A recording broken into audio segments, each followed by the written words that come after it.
Okay, so listen, thank you very much everyone again for joining us. It's a momentous occasion. We're really excited to have our new facility up and running as the expansion continues. So without further ado, because it's cold, over to you.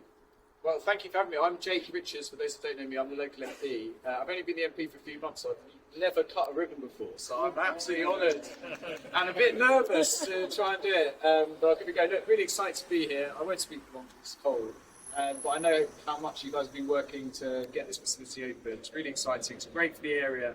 We need businesses like this thriving in South Yorkshire, but in particular this part of Rotherham, to create jobs, to get the economy going, so I'm really pleased to be able to support it. So yeah, let me see how I cut this ribbon. Go for it. Oh. Ready?